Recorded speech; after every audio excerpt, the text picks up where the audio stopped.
বাঁচলে একসাথে বাঁচবো, মরলে একসাথে মরবো। যদি জেলে যাওয়া লাগে একসাথে যাব, যে ফাঁসির কাষ্ঠে ঝোলা লাগে একসাথে ঝুলবো, যে শাহাদতে সুধাপান করতে হয় একসাথে সুধাপান করব।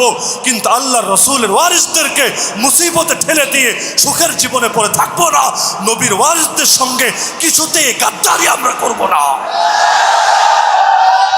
খেলাফত প্রতিষ্ঠার জন্য সকলে কাজ করতে রাজি আছেন তো ইনশাআল্লাহ? এই খেলাফত ছাড়া কোনো বিকল্প নাই, কোনো বিকল্প নাই। আরে আমার ব্যক্তি কি ভাবছে, আমার দল কি বলছে, এটা মুখ্য না। আল্লাহর জমিন, আল্লাহর দিন জিন্দা আছে কিনা এটা মুখ্য। পৃথিবীর বুকে আল্লাহর দিন যদি মুর্দা হয়ে থাকে আর আমার ব্যক্তি জীবন জিন্দা, আমার দল জিন্দা, আমার চাকরি জিন্দা, আমার ব্যবসা জিন্দা, কিয়ামতের দিন কোন মুখ নিয়ে হাজির হব আল্লাহর সামনে? তা আমি এক নম্বর কাজ আপনাদেরকে দিয়ে যাচ্ছি, এই খেলাফতের আলোচনা সবার মধ্যে ব্যাপক করে দিতে হবে। পৃথিবীর বুকে সবাই কখনো সংগঠন করে না বা সবাই এক সংগঠনে আসবে, এটা জরুরিও না। কিন্তু খেলাফতের ব্যাপারে অন্তরে কোনো চুলকানি রাখতে পারবে না।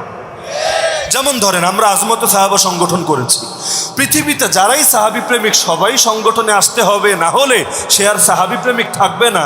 এই ফতোয়া আমরা দেই নাই, কোনোদিন দিব না, আর দিলে পাবনায় সিট বুকিং দেওয়া ছাড়া কোনো উপায়ও থাকবে না। তাহলে সংগঠন ভিন্ন আর আকীদার বিষয় ভিন্ন। আরে ভাই, তুমি যদি আওয়ামী লীগও করো খেলাফতকে ভালোবাসতে হবে, তুমি যদি বিএনপিও করো খেলাফতকে ভালোবাসতে হবে। তুমি যেই দলই করো, যদি বলো না আমি খেলাফতকে ভালোবাসি না, সেকুলারিজমকে ভালোবাসি, গণতন্ত্রকে ভালোবাসি, আমি ইসলাম বিরোধী অবস্থানকে ভালোবাসি, আল্লাহর কসম তোমার নাম মুরতাদের খাতায় উঠবে, বেঈমানের খাতায় উঠবে। তাহলে খেলাফতের লক্ষ্যে সবার কাজ করা লাগবে নাকি লাগবে না? তো এখানে যারা আছেন, যারা প্রত্যেক এলাকায় গিয়ে খেলাফতের কথাকে ছড়িয়ে দিবেন, আল্লাহ নবী যদি জমিন আল্লাহর খলিফা হতে পারেন, আবু বকর, ওমর, ওসমান, আলী যদি আল্লাহর রসুলের খলিফা হতে পারেন, সাইয়্যিদুনা হুসাইন রাদিয়াল্লাহু আনহু যদি খেলাফতকে সহি মানহাজে প্রতিষ্ঠিত করার জন্য ইয়াজিদের বিরুদ্ধে ময়দানে নেমে নিজের বুকের তাজা রক্তই ঢেলে দিতে পারেন, তার জামানায় খেলাফত ছিল তো যোগ্যের হাত থেকে অযোগ্যের হাতে চলে গিয়েছিল, এজন্য জান কোরবান করে দিয়েছেন। অথচ আমাদের জামানায় খেলাফত নাই, অস্তিত্বই নাই, এমনকি শব্দটাকে নিষিদ্ধ করে দেওয়া হয়েছে। আমার আপনার তাহলে কি পরিমাণ রক্ত ঝরানোর প্রয়োজন দেখা দিয়েছে। ইসলাম জিন্দা হতা হয় হর কারবালা কে বাদ। আর মাথায় রাখবেন, সবাই মিলে করলে সোজা, একজন দুইজন মিলে করলে বড় জটিল।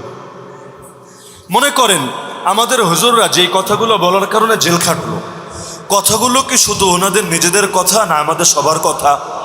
কথাগুলো কিন্তু আমাদের সবার, যার কারণে তারা যখন বলতো আমরা ঠিক ঠিক বলে তাদের সঙ্গে সমর্থন জাহের করতাম, এমনকি তাদের সঙ্গে আমরা প্রয়োজনে মিছিলে শরিক হতাম, হাতে হাত রেখে বায়াত গ্রহণ করতাম। কিন্তু পরবর্তীতে তাদেরকে টার্গেট করা হলো কেন? আমারে আপনারে না ধরে এই গুনে গুনে তাদেরকে টার্গেট করা হলো কেন? আমার কাছে একমাত্র কারণ হলো, কথাগুলো বলতে আমরা শুধু তাদেরকেই ঠেলে দিয়েছি, আমরা প্রত্যেকে বলি নাই। যদি প্রত্যেকে মিলে বলতাম, প্রত্যেককে ধরে ধরে কারাগারে দেওয়ার সাধ্য বাংলাদেশের কোনো সরকারের কোনো ব্যক্তির নাই। কারাগারে কত জায়গা আছে, কয়জনটা দিবে? বাংলাদেশে ধরেন যত হুজুর আছে, যত ছাত্র আছে, আর আমাদেরকে যারা মহব্বত করেন এমন যত মানুষ আছেন, যেই মেহনতের হন, যেই সার্কেলের হন, যেই দলের হন, সংখ্যাটা একেবারে কম না, বরং আমরাই বেশি। নাস্তিক তো খুঁজলে পাওয়াই যাবে না, নাস্তিক তো 1 লাখও নাই বাংলাদেশে, কিন্তু দেশটারে গরম করে রাখে। বরবাদে গুলিস্তাকে লিয়ে খেউল্লো কাফি হয়। আর আমরা 10-12 কোটি মিলেও গরম করতে পারি না, কারণ প্রত্যেকেই ভাবি ইয়া নফসি ইয়া নফসি ইয়া নফসি, নিজে বাঁচলে হলো বাপের নাম। কিন্তু সবাই মিলে যদি বলতে শুরু করতাম, তাহলে কারে ধরতো, কারে মারতো, প্রত্যেকের বিরুদ্ধে অবস্থান নেওয়ার হিম্মত কখনো কোনো সরকারের নাই। তাহলে এখন থেকে কি শুধু হুজুররা বলবে আমরা চুপচাপ শুনবো? আরে শুধু হুজুররা বলবে আমরা চুপচাপ শুনবো না? হুজুররাও বলবে, আমরাও বলবো, একসঙ্গে সবাই মিলে যখন গর্জে উঠবো, বাঁচলে একসাথে বাঁচবো, মরলে একসাথে মরবো, যদি জেলে যাওয়া লাগে একসাথে যাব, যে ফাঁসির কাষ্ঠে ঝোলা লাগে একসাথে ঝুলবো, যে শাহাদতে সুধাপান করতে হয় একসাথে সুধাপান করব।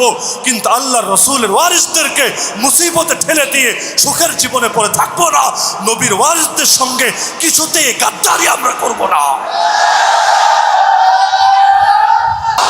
1 নম্বর অনুরোধ মনে থাকবে তো ইনশাআল্লাহ? যে খেলাফতের দাওয়াতকে ছড়িয়ে দিতে হবে। শাইখুল হাদিস রাহিমাহুল্লাহ এবং হাফেজ জি হুজুর রাহিমাহুল্লাহর এই আমানতকে প্রত্যেকের নিজেদের কাঁধে তুলে নিতে হবে। 2 নম্বর দাওয়াত, আমার 2 নম্বর দাওয়াত এবং যেই কাজটা আমি আপনাদেরকে দিতে চাচ্ছি সেটা হলো, শুধু আবেগ ছড়ালেই হবে না, জ্ঞানও ছড়াতে হবে। আবেগ সাময়িক, জ্ঞান স্থায়ী। মাথায় রাখবেন, আবেগ সাময়িক, জ্ঞান স্থায়ী। দেখবেন আবেগী মানুষরা গোমরা হয়, এর নজির বহুত আছে। এলেমওয়ালা মানুষরা গোমরা হয়, এর নজির বহুত কম আছে। কেন? এলেমই এমন এক স্থিরতা যেটা মানুষকে স্থির করে রাখে। বহুত দরবার বুঝেন তো, শরীয়তপুরের লোক, মাদারীপুরের লোকদের তো আর আমার চিনাতে হবে না। বহুত দরবার এমন একসময় ভালো ছিল, তাওহীদ এবং সুন্নাত প্রচার করত, সময়ের ব্যবধানে শিরিক আর বেদাতের আখড়ায় পরিণত হয়েছে। কিন্তু এমন 10-20টা মাদ্রাসার নাম আমারে বলেন তো, যে মাদ্রাসাগুলো ভালো ছিল এখন শিরিক আর বেদাতের হট স্পটে পরিণত হয়েছে, বলতে পারবেন? কেন? দরবারে ফিতনা ঢুকলো, মাদ্রাসায় ঢুকলো না। কেন? এর বড় একটা কারণ শেখ সাইদ আহমদ পালনপুরি রাহমাতুল্লাহ আলাইহি ব্যাখ্যা করেছেন যে মাদ্রাসা হলো এলেমের মূল কেন্দ্র, আর যেখানে এলেম থাকে ফিতনা সেখানে 10 হাত দূরে থাকে। ফাকিহুন ওয়াহিদুন আশাদ্দু আলা শাইতান মিন আলফি আবিদ। একজন এলেমওয়ালা হাজার হাজার ইবাদতকারীর চাইতে শয়তানের উপরে বেশি ভারী থাকে। এটাকে কেন্দ্র করে আমার 2 নম্বর বার্তা, 2 নম্বর মেসেজ হলো, ভাই বুঝলাম খেলাফত ভালো জিনিস, বুঝলাম দুনিয়াতে 100 বছর ধরে খলিফা নাই, আমাদের খলিফা দরকার। খলিফা যদি আসে আল আকসা স্বাধীন হবে, খলিফা যদি আসে রাম মন্দির ভেঙে আবারও বাবরি মসজিদ নির্মিত হবে, খলিফা যদি আসে উইঘুরের মুসলমানও নিরাপত্তা পাবে, আমাদের রোহিঙ্গা ভাই বোনরাও স্বাধীন আরাকানে ফিরে যেতে পারবে, সারা দুনিয়ার মুসলমানদের সব সমস্যা সমাধান ইনশাআল্লাহ হবে। লেকিন খেলাফতের রূপরেখা কি হবে? আমাদের একটা দুর্বলতা হলো আমরা আবেগ দিয়ে শেষ, কিন্তু খেলাফত রাষ্ট্র ব্যবস্থার রূপরেখা কেমন হয়? মনে করেন বাংলাদেশে খেলাফত কায়েম হলো, রাজনীতিটা কিভাবে চলবে, সংসদ কিভাবে চলবে, অর্থনীতি কিভাবে চলবে, ব্যাংকিং সেক্টর আরও যা কিছু আছে কিভাবে চলবে, পাবলিকের উন্নতি হবে নাকি অবনতি হবে? মাথায় রাখবেন, যতই ধর্মের কথা বলেন পাবলিক কিন্তু আগে খাবারের কথাই চিন্তা করে, আগে নিজের খাওয়া দাওয়া, ভালো থাকা, নিরাপত্তা ইত্যাদি। যার কারণে রাজনৈতিক দলগুলো কিসের লোভ দেখায়? এটা বলে না জান্নাতুল ফেরদাউসে যাবা, এটা বলে না 10টা 20টা করে নেকি পাবা, কি বলে? আমারে দিলে বেশি খাইতে পারবা, পেটটা ফুলবে, মোটা হবে, আমারে দিলে তাহলে দেশে অভাব দূর হবে, আমারে দিলে তাহলে বিদ্যুতের দাম ইত্যাদির দাম এগুলো কমবে, এই সুবিধা। সব খালি দুনিয়া না? আরে সব খালি দুনিয়া কিনা? দুনিয়া। তাহলে এবার আপনারা আমাকে বলেন, ইসলামের চাইতে দুনিয়ার জন্য আখিরাত রাখেন, দুনিয়ার জন্য ইসলামের চাইতে পারফেক্ট কোনো জিনিস হতে পারে? গণতন্ত্র, সমাজতন্ত্র, পুঁজিবাদ, জাতীয়তাবাদ, ধর্মনিরপেক্ষতাবাদ, যত মতবাদ এক পাল্লায় রাখেন, ইসলামকে আর এক পাল্লায় রাখেন, কোন পাল্লা ভারী হবে? ইসলাম দিয়েছে কে? আল্লাহর জ্ঞান আর বান্দার জ্ঞানের যেমন তুলনা চলে না, আল্লাহর দেওয়া আদর্শ আর বান্দার বানানো আদর্শেও তুলনা চলতে পারে না। আল্লাহ দোয়া শিখিয়েছেন, রব্বানা আতিনা ফিদ দুনিয়া হাসানা অফিল আখিরাতি হাসানা। হে আল্লাহ, দুনিয়াতেও কল্যাণ দেন, আখিরাতেও কল্যাণ দিয়েন। আগে আখিরাতের কথা না, আগে দুনিয়া। ফিদ দুনিয়া হাসানা, আগে দুনিয়ার কথা, পরে আখিরাতের কথা। কি বুঝলেন? ইসলাম খালি আখিরাত গড়তে এসেছে না দুনিয়াও গড়তে এসেছে? নগদ নমুনা নিয়ে নেন। এই যে মোল্লাদের দেশে, মোল্লা বুঝছেন তো, মোল্লাদের দেশে বেচারারা, এই কওমি মাদ্রাসার হুজুরই তো, এই সাধারণ মোল্লারা ইসলাম অনুসরণের বরকতে মাত্র 2-3 বছরের মধ্যে আল্লাহ তাদের অর্থনীতিতে, তাদের মুদ্রানীতিতে, তাদের সব কিছুতে কি বরকত ঢেলে দিয়েছে। আমেরিকা বলেছিল 1 বছরের মাথায় রাস্তার পাশে না খেয়ে লাখ লাখ মানুষ পড়ে থাকবে। আল্লাহ দেখিয়েছেন, গোটা দুনিয়া দেখেছে, না খেয়ে পড়ে থাকে নাই, বরং অনেক দেশ যারা না খেয়ে আছে ওদেরকে খাবার পাঠিয়েছে। আল্লাহ দেখিয়েছেন আমেরিকা ডলারে পর্যন্ত লাথি মেরে পেছনে ফেলে তাদের মুদ্রা ভালো র্যাঙ্কিংয়ে পৌঁছে গিয়েছে। মাত্র তো শুরু, 5টা বছর যেতে দেন না, 10 বছর হতে দেন না, 15-20 বছর যাক না। আরে উন্নতি আর উন্নয়ন কাকে বলে? গোটা জমিন নতুন করে শিখবে। এই যে কাফের মুশরিকরা চায় না কোথাও ইসলাম কায়েম হোক, এ ব্যাপারে সবাই একমত। কেন জানেন? ওরা জানে ইসলামের মডেল যদি একবার সামনে চলে আসে, ওদের এই বস্তা পচা আদর্শের পেছনে মানুষ মুখ ফিরিয়েও তাকাবে না। তাহলে ইসলাম যদি সুন্দর হয়, এই সৌন্দর্য আমরা মানুষকে বোঝাচ্ছি না কেন? ভাই, তোমরা এখন এই পরিমাণ কর দিচ্ছ, ইসলামী খেলাফত কায়েম হলে কর কিন্তু মৌলিকভাবে তোমাদের থেকে নেওয়া হবে না। ইসলামের ফতোয়া কিন্তু এটাই, ইসলামী রাষ্ট্রে কর দেবে কাফেররা। কর দিবে কারা? বলবেন হুজুর আমরাও কি কাফের? আপনারা হয়তো ওদের চোখে কাফের, আর কি ওদের চোখে কাফের সেটা ভিন্ন আলাপ। ইসলামী রাষ্ট্রে মুসলমান কর দেয় না, জিজিয়া দেয়, খারাজ দেয় মৌলিকভাবে কারা? কাফেররা। কারণ কর দেওয়া একরকম লজ্জা, কর দেওয়া একরকম এটা নিজের ছোট হওয়ার আলামত। তো এখন করগুলো দেয় তারা। বলবেন তাহলে দেশ উন্নত হয় কিভাবে, দেশ চলে কিভাবে? আরে রিজিকের মালিক তো আল্লাহ। আল্লাহ তাহলে এমন বরকত ঢেলে দেন আসমান আর জমিন থেকে, তখন মুসলমানের থেকে নিয়ে নিয়ে চলা লাগে না, উল্টো সারা দুনিয়ার মুসলমানদের মধ্যে বিতরণ করতে পারে। আমরা তো ভুলে গিয়েছি আল্লাহ বরকতের মালিক। হ্যাঁ, ইসলামী রাষ্ট্রে একটা ক্ষেত্রে শুধু মুসলমানের থেকে কর নেওয়া যায়, রাষ্ট্র যদি এত বেশি অভাবে পড়ে যায় যে এখন চলতেই পারছে না, আর জরুরি একটা কাজ করা লাগবে, না হলে মহা মুসিবত দেখা দিয়েছে, তাহলে শুধুমাত্র বড় লোকদের থেকে, গরিবদের থেকে না। এখন তো নাপা প্যারাসিটামল কিনতে গেলেও কর দেওয়া লাগে। সারাদিন ভিক্ষা করে যদি দোকানে একটু খাবার খেতে যায় তারও কর দেওয়া লাগে। এমনকি মোবাইলে 100 টাকা ঢুকালেও 28 টাকা নাকি যায় হাওয়া হয়ে। তো টাকা তো শুধু বিল গেটসরা ঢুকায় তা না, মোবাইলে টাকা তো গরিব মানুষরাও ঢুকায়। তো গরিব মানুষ টাকা ঢুকাবে 100, কিন্তু সে ভোগ করতে পারবে 72, বাকি 28 টাকা হাওয়া চলে গিয়েছে অন্যের পকেটে। এটা ইসলাম কখনোই স্বীকার করে না। ইসলামে কর নেওয়া হয় বড়দের থেকে তাদের সামর্থ্য অনুসারে, তাও স্থায়ীভাবে না, বরঞ্চ যদি বিশাল মুসিবতে পড়ে ওই যতদিন মুসিবতটা না যায় শুধুমাত্র অতদিনের জন্য সাময়িকভাবে। তাহলে এই মানুষকে বাস্তবতাগুলো বোঝান। আমি হিসাব করে দেখাতে পারবো, আমি এটা হিসাব নিকাশ করে দেখাতে পারবো। জমিদারি প্রথা ছিল না এক সময়, যেটাকে জায়গিরদারিও বলে, সামন্তবাদও বলে, যাই বলেন না কেন, পলিটিক্স নিয়ে যারা পড়াশোনা করেছেন আরও ভালো জানবেন। ওই জমিদারি ব্যবস্থায় এক একটা মানুষ যেই পরিমাণ কর দিত, বর্তমান বাংলাদেশে আমরা এর চাইতে বেশি কর দিই। বলবেন হুজুর কি বললেন, এই জমিদারির সময় না রক্ত শুষে শুষে খেত? হ্যাঁ খেত। ওই সময় ওরা হাবা ছিল তো, মাথায় ঘিলু কম ছিল, চেতনার লেভেল লাগাতে পারতো না উপরে, খেত কিন্তু মানুষ খেয়ে পা যাইতো, কিরে আমার সব খেয়ে শেষ করে দিয়েছে, এখনো খায়, কিন্তু চেতনার লেভেলটা চেঞ্জ হয়েছে। অনেক খাওয়াতে এমনভাবে খায় পাবলিক টেরই পায় না। মোবাইলে টাকা ঢোকালেও নাই, কয়জনে বোঝে? নাপা প্যারাসিটামল খেলেও নাই, কয়জনে বোঝে? অধিকাংশ তো টেরই পায় না। আবার মাসে মাসে যে কোন জিনিসের দাম বাড়ে, কতবার বাড়ে, এক বছর বাড়তে কত গুণ হয়ে যায়, টেরই পাওয়া যায় না এগুলো। তো দেখা যায় একদিকে তো এই সমস্যা, আর 2 নম্বর হলো বড় লোকদের যারা টের পায় তাদের চেতনা থাকে, ওই চেতনার লেভেলের কারণে কিছু বলতেও পারে না, আবার সইতেও পারে না। যদিও মাঝে মধ্যে অনেকের মাথা ঘোরে, যেমন বৈধ টাকায় নাকি 30% কর, আর কালো টাকা সাদা করলে 15% কর। বুঝলেন তো ফতোয়া? বৈধ টাকার কর কয় পার্সেন্ট? 30%। আমি রাজনীতিবিদ না, কিন্তু তার উপরও কথা প্রসঙ্গে আসলো দেখে একটা বলে দিচ্ছি। আবার বললেন না কি রে রাজনৈতিক বক্তব্য? রাজনৈতিক বক্তব্য তো হুজুররাই দিবে, হুজুররা না দিলে কি খেজুররা দিবে? রাজনৈতিক বক্তব্য যদি আল্লাহ এবং তার রসুলের প্রতিনিধিরা না দেয়, তাহলে তো ওই কাফের মুশরিকদের প্রতিনিধিরা দিবে। আমরা মুখ বন্ধ করে রেখেছি বলে ওরা মানুষকে যা তা বোঝাচ্ছে। যদি আমরা কোরআন এবং হাদিসের আলোকে সহি রাজনীতি বুঝিয়ে দিতাম, এই গলদ রাজনীতিবিদরা ভাতও পেত না। কিন্তু আমাদেরকে শিখিয়েছে না না, রাজনীতিক কথা তোমরা বইলো না, তোমরা বলবা আসমানের উপরেরটা আর তোমরা বলবা মাটির নিচেরটা। ঠিক হয়, আসমানের উপরেরটারও দরকার আছে, আমরা বলবো, মাটির নিচেরটারও দরকার আছে, আমরা বলবো, মাঝখানেরটা কি তোর বাপে বলবে? উপরেরটা দরকার আছে, নিচেরটার দরকার আছে, এইটার দরকার নাই, এইটার তো আরো বেশি দরকার। কারণ যেটা নগদ, যেটা বর্তমান, এটা নিয়ে তো বেশি ভাবা লাগে। ভবিষ্যৎ তো সামনে আসবে, এখনো আসে নাই, আর অতীত আগেই চলে গিয়েছে। যেটা বর্তমান, এটার যাতনাই তো শরীরে বেশি লাগে। রাজনীতি নিয়ে মুখ বন্ধ রেখেছে বলেই তো আমাদের উপর জুলুম করার দুঃসাহস দেখাতে পারছে। নাস্তিকদেরকে তো টোকাও দিতে পারে না, টোকাও দিতে পারে না, নাহলে বাংলাদেশে সমকামী থাকে কিভাবে?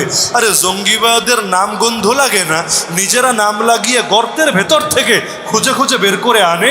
তো প্রশাসনের নাকের ডগায় সমকামের বাচ্চারা বাংলার জমিনের মধ্যে সমকামিতার বিশ্বাস্প ছড়ানোর চেষ্টা করে। কেন এখানে এসে প্রযুক্তি কাজ করে না? এখানে এসে ওদেরকে ধরতে আর পারে না, নাকি সবই পারে, ইচ্ছা করে করে না? আল্লাহ ভালো জানে। না হলে আমি তো মনে করি বাংলাদেশের প্রশাসনের এই পাওয়ার আছে, যদি চাইতো সবগুলো সমকামিতা গিরির এসকো চিরতরে ছুটায় দিতে পারত। তো এখন ওদেরকে নিয়ে বলে না, কারণ ওদের মুখ আছে, জবান আছে।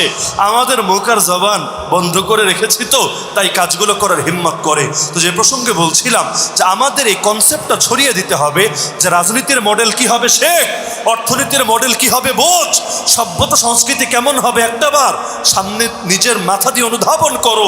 শিক্ষা ব্যবস্থা কেমন হবে, শিক্ষা কারিকুলাম কেমন হবে, সব লাইনে, মোট কথা সব লাইনে উত্তম বিকল্প দেখিয়ে দিতে হবে। আমি মনে করি আমরা যারা ইসলামী রাজনীতির সাথে আছি, আমাদের বড় একটা দুর্বলতা এখানে রয়ে গেছে। আমরা এই দেশের আপামর জনসাধারণকে ইসলামী রাজনীতির দুনিয়ার বেনিফিটগুলো বুঝতে পারিনি। আখিরাতেরটা পেরেছি, কষ্ট নিয়েন না, আত্মসমালোচনা হিসেবে বলছি। কেন? আগামীতে এগুলো থাকবে না, আগামীতে এর উত্তম বিকল্প আমরা বের করে আনবো। রোগ চিহ্নিত হলে ওষুধ আসবে, রোগ চিহ্নিত না হলে ওষুধ কিভাবে বের হবে? আওয়ামী লীগ, বিএনপি সবাই চেনে নাকি চেনে না?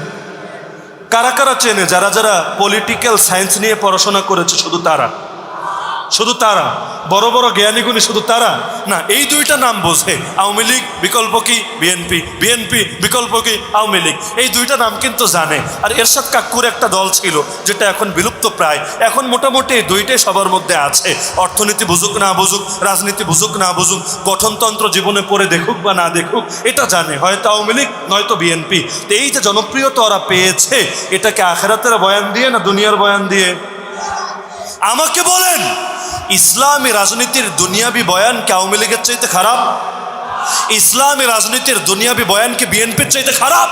তাহলে সবাই আওয়ামী লীগ বিএনপি তো ঠিকই চিনল, ইসলামী রাজনীতি যে এখনো চিনল না, এর ব্যর্থতার দায় কার?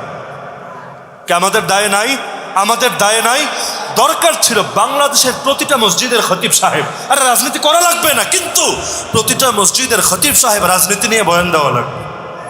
খেলাফত কারে বলে, খেলাফতের মডেল কেমন, সৌন্দর্য কি, উপকারিতা কি, ফায়দা কি, বেনিফিট কি, এগুলো নিয়ে মানুষকে একেবারে হাতে কলমে বুঝিয়ে দিতে হবে এবং এটাকে দিলে মনে প্রাণে সকলে ধারণ করতে হবে। এভাবেই না একসময় বাংলার জমিনে ইসলামের সূর্য উদিত হবে। এই কাজটা হয়েছে নাকি হয় নাই? আমার ধারণা হয় নাই। কি করণীয়? আমি একটা বার্তা রাখি, অনুরোধ রাখি, আমরা আগামীতে আলাদা আলাদা সেমিনার করি। কি সেমিনার? একটা হলো ধরেন যেখানে শুধুমাত্র ইসলামের রাজনীতির দুনিয়াবি উপকারিতাগুলো নিয়ে আলোচনা হবে। কি কি ফায়দা হবে ইসলামের রাজনীতি যদি কায়েম হয়? রিক্সাওয়ালার কি ফায়দা, ভ্যানওয়ালার কি ফায়দা, ব্যবসায়ীর কি ফায়দা, কৃষকের কি ফায়দা, শ্রমিকের কি ফায়দা, ছাত্রদের কি ফায়দা, নারীদের কি ফায়দা, পুরুষদের কি ফায়দা, আমরা প্রতিটা অঙ্গনের মানুষকে বুঝাই। না হলে কি হবে? এরা ভাববে এটা হুজুরদের ফায়দা, এজন্য হুজুররা বলে। কলেজের ছেলেরা ভাববে ও বুঝেছি, যদি খেলাফত মজলিস ক্ষমতায় আসে কওমি মাদ্রাসাগুলো সুন্দর হবে, এরা পয়সাপাতি পাবে, এজন্য মনে হয় রাজনীতি করে। আমাদের কি লাভ? বরঞ্চ আমাদের শিক্ষাঙ্গনে মনে হয় তালা মারবে।